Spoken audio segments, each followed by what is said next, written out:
भक्तगणों, श्रीमद् भागवत चतुस्कंद चौथा अध्याय में सती का अग्नि में प्रवेश की कथा कहूँगा। आप इसको ध्यानपूर्वक सुने और इस चैनल को लाइक करें, सब्सक्राइब जरूर करें। कथा सुनिए। सती का अग्नि प्रवेश। श्री महती जी कहते हैं, विदुर जी, इतना कहकर भगवान शंकर मौन हो गए। उन्होंने देखा कि दक्ष के यहाँ जाने देने अथवा जाने देने से रोकने दोनों ही अवस्थाओं में सती के प्राण त्याग की संभावना है। इधर सती भी कभी बंधुजनों को देखने जाने की इच्छा से बाहर आती और कभी भगवान शंकर रुष्ट न हो जाए इस शंका से फिर लौट जाती। इस प्रकार कोई एक बात निश्चित न कर सकने के कारण वे दुविधा में पड़ गई, चंचल हो गई। बंधुजनों से मिलने की इच्छा में बाधा पड़ने से वो बड़ी अनमनी हो गई। सज्जनों के स्नेह बस उनका हृदय भराया और वह आंखों में आंसू भरकर अत्यंत व्याकुल हो रोने लगी। उनका शरीर थरथर कांपने लगा और वे अप्रीतम पुरुष भगवान शंकर की ओर इस प्रकार रोषपूर्ण दृष्टि से देखने लगी मानो उन्हें भस्म कर देगी। शोक और क्रोध से उनके चित्त को बिल्कुल बेचैन कर दिया और स्त्री स्वभाव के कारण उनकी बुद्धि मूढ़ हो गई। उन्होंने प्रीतिवश उन्हें अपना आधा अंग तक दे दिया था। उन सत्पुरुष के प्रिय भगवान शंकर को भी छोड़कर वे लंबी लंबी सांस लेती हुई अपने माता पिता के घर चल दी। सती को बड़ी फुर्ती से अकेले जाते देख श्री महादेव जी के मणिमान एवं मद आदि हजारों सेवक भगवान के वाहन वृक्षभ राज को आगे करता रहा और भी अनेकों पार्षद और यक्षों को साथ ले बड़ी तेजी से निर्भयता पूर्वक उनके पीछे हो लिए।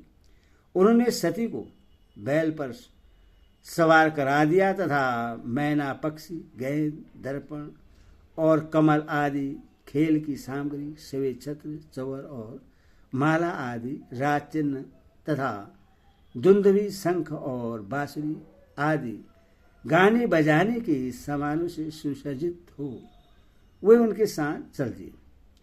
तदनंतर सती अपने समस्त सेवकों के साथ दक्ष की यज्ञशाला में पहुंची। वहां वेदध्वनि करते हुए ब्राह्मणों में परस्पर हो लग रही थी कि सबसे ऊंचे स्वर में कौन बोले। सब और ब्रह्म ऋषि और देवता विराजमान थे तथा जहां तहां मिट्टी, काठ, लोहे, सोने, ढाप और चर्म के पात्र रखे हुए थे। वहां पहुंचने पर पिता के द्वारा सती की अवहेलना हुई। यह देख यज्ञकर्ता दक्ष के भय से सती की माता और बहनों के सिवा किसी भी मनुष्य ने उनका कुछ भी आदर सत्कार नहीं किया।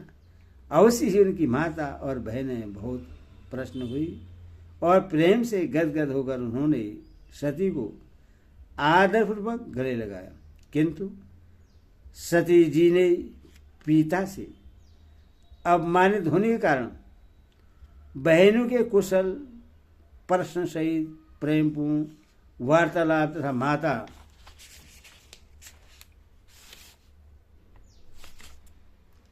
और मौसियों के सम्मान पूर्वक दिए हुए उपहार और सुंदर आसनादि को स्वीकार नहीं किया। सर्वलोकेश्वरी देवी सती का यज्ञ मंडप में तो अनादर हुआ ही था। उन्होंने यह भी देखा कि उस यज्ञ में भगवान शंकर के लिए कोई भाग नहीं दिया गया है और पिता दक्ष उनका बड़ा अपमान कर रहा है। इससे उन्हें बहुत क्रोध हुआ। ऐसा जान पड़ता था मानो वे अपने रोष से संपूर्ण लोगों को भस्म कर देगी। दक्ष को कर्म मार्ग के अभ्यास से बहुत घमंड हो गया था। उससे शिवजी से द्वेष करते थे। जब सती के साथ आए हुए भूत उससे मारने को तैयार हुए तो देवी सती ने उन्हें अपने तेज से रोक दिया। और सब लोगों को सुनाकर पिता की निंदा करते हुए क्रोध से लड़खड़ाती हुई वाणी में कहा। देवी सती ने कहा, पिताजी, भगवान शंकर से बड़ा तो संसार में कोई भी नहीं है। वे तो सभी देहधारियों के पीर्य आत्मा हैं। उनका न कोई पीर्य है न अपीर्य है, अतएव उनका किसी भी प्राणी से बैर नहीं है। वे तो सबके कारण एवं सर्वरूप हैं। आपके सिवा और ऐसा कौन है जो उनसे विरोध करेगा? द्विजवर, आप जैसे लोग दूसरों के गुणों में भी दोष ही देखते हैं, किंतु कोई साधु पुरुष ऐसा नहीं करते। जो लोग दोष देखने की बात तो अलग रही, दूसरों के थोड़े से गुण को भी बड़े रूप से देखना चाहते हैं, वे सबसे श्रेष्ठ हैं। खेद है कि आपने ऐसे महापुरुषों पर भी दोषारोपण ही किया। जो दुष्ट मनुष्य इस स्वरूप जड़ शरीर को ही आत्मा मानते हैं, वे यदि इसयावश सर्वदा ही महापुरुषों की निंदा करें तो यह कोई आश्चर्य की बात नहीं है, क्योंकि महापुरुष तो उनकी इस चेष्टा पर कोई ध्यान नहीं देते, परंतु उनके चरणों की धूलि उनके इस अपराध को न सहकर उनका तेज नष्ट कर देती है। अतः महापुरुषों की निंदा जैसे जघन्य कार्य उन दुष्ट पुरुषों को ही शोभा देता है, जिनका शिव यह 2 अक्षरों का नाम प्रसंग बस एक बार भी मुख से निकल आने पर मनुष्य के इस समस्त पापों को तत्काल नष्ट कर देता है, और जिनकी आज्ञा का कोई भी उल्लंघन नहीं कर सकता, और उन्हें पवित्र कीर्ति मंगलमय भगवान शंकर से आप देश करते हैं। अवश्य आप अमंगल रूप हैं। अरे महापुरुष के मन मधुकर परमानंदमय रस का पान करने की इच्छा से जिनके चरण कमलों का निरंतर सेवन किया करते हैं, और जिनके चरण बिंद सकाम पुरुषों को उनके अभीष्ट भोग भी देते हैं, उन विश्वबंधु भगवान शिव से आप बैर करते हैं। वे केवल नाम मात्र के शिव हैं, उनका वेश अवशिव रूप अमंगल रूप है। इस बात को आपके सिवा दूसरे कोई देवता संभवतः नहीं जानते, क्योंकि जो भगवान शिव संसान भूमिस्थ नरमुंडू की माला, चीता की भस्म और हड्डियां पहने जटा बिखेरे भूत पिशाचों के साथ शमशान में निवास करते हैं, उन्हीं के चरणों पर से गिरे हुए निर्मालय को ब्रह्मादि देवता अपने सिर पर धारण करते हैं। यदि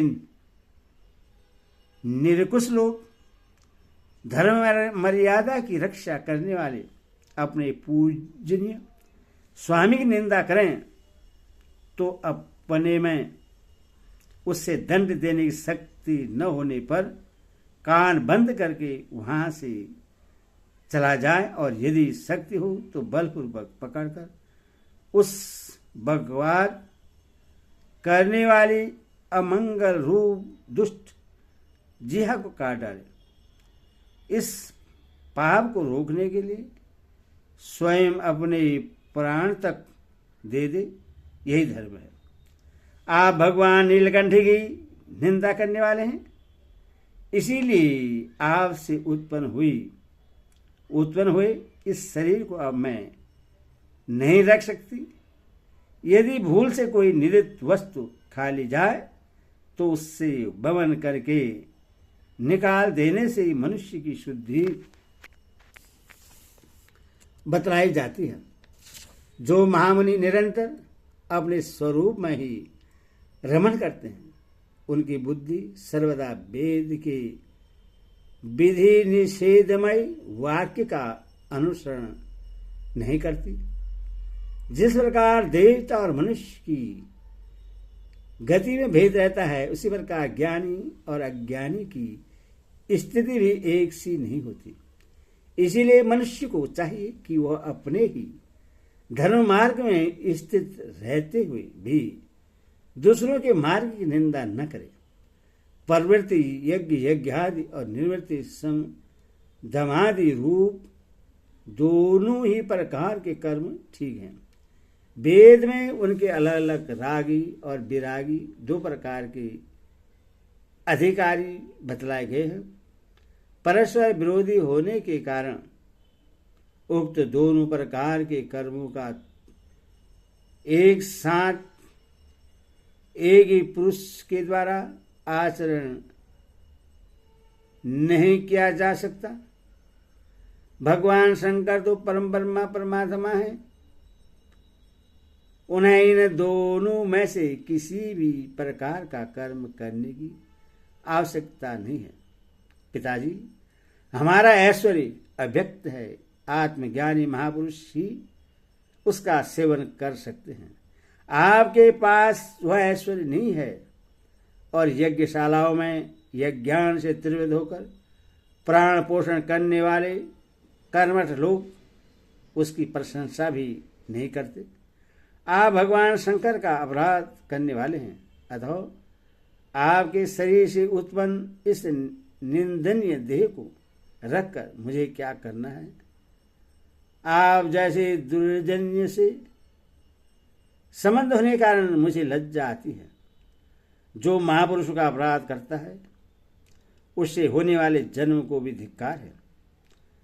जिस समय भगवान शिव आपके साथ मेरा संबंध दिखलाते हुए मुझे हंसी में दक्षिणाणी दक्ष कुमारी के नाम से पुकारेंगे, उस समय हंसी को भूलकर मुझे बड़ी ही लज्जा और खेद होगा। इसीलिए उसके पहले ही मैं आपके अंग से उत्पन्न इस सौतुल्य शरीर को त्याग दूंगी।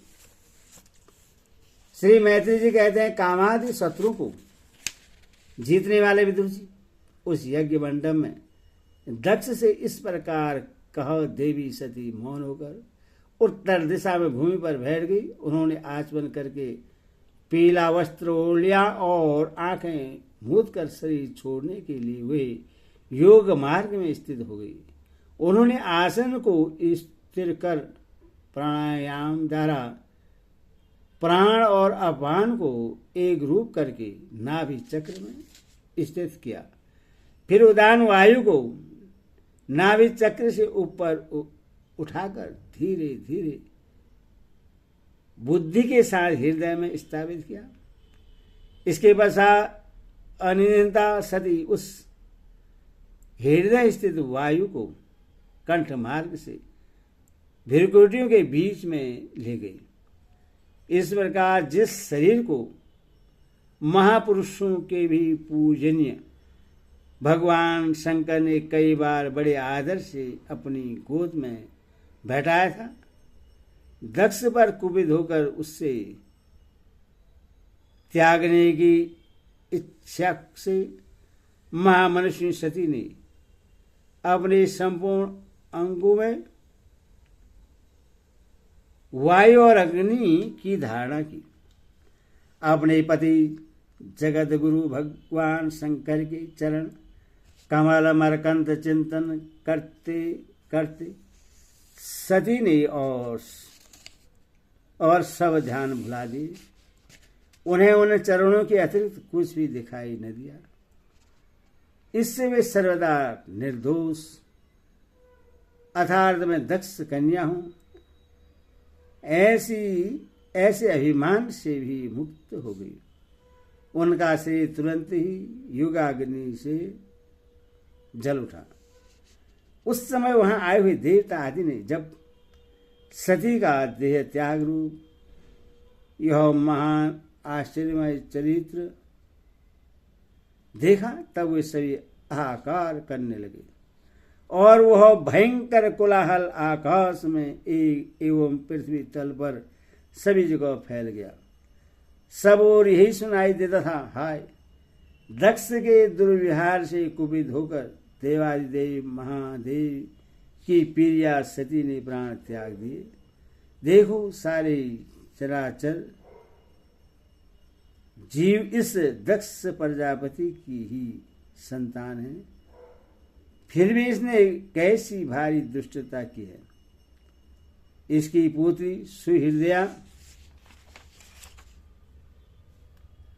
सती सदा ही मान पाने के योग्य थी, किंतु इसने उसका ऐसा निरादर किया कि उसने प्राण त्याग दिए। वास्तव में यह बड़ा ही अशिव और ब्राह्मण द्रोही है। अब इसकी संसार में बड़ी अपकीर्ति होगी। जब इसकी पुत्री सती इसके अपराध से प्राण त्याग करने को तैयार हुई, तब भी इस शंकर द्रोही ने उससे रोका तक नहीं। जिस समय सब लोग ऐसा कह रहे थे, उसी समय शिव जी के पार्षद सती का यह अद्भुत प्राण त्याग देख अस्त्र शस्त्र लेकर दक्ष को मारने के लिए उठ खड़े हुए। उनके आक्रमण का वेग देखकर भगवान भृगु ने यज्ञ में विघ्न डालने वालों का नाश करने के लिए अभतम रक्ष इत्यादि मंत्र का उच्चारण करते हुए दक्षिणाग्नि में आहुति दी और वह भृगु ने ज्यों ही आहुति छोड़ी कि यज्ञ कुंड से रिभु नाम के हजारों तेजस्वी देवता प्रकट हो गए। उन्होंने अपनी तपस्या के प्रभाव से चंद्रलोक प्राप्त किया था। उन बर्मते से संपन्न देवताओं ने जलती हुई लकड़ियों से आक्रमण किया तो समस्त गुहा और प्रथमगण इधर उधर भागे। हरि ओम तत्सत। हरि ओम।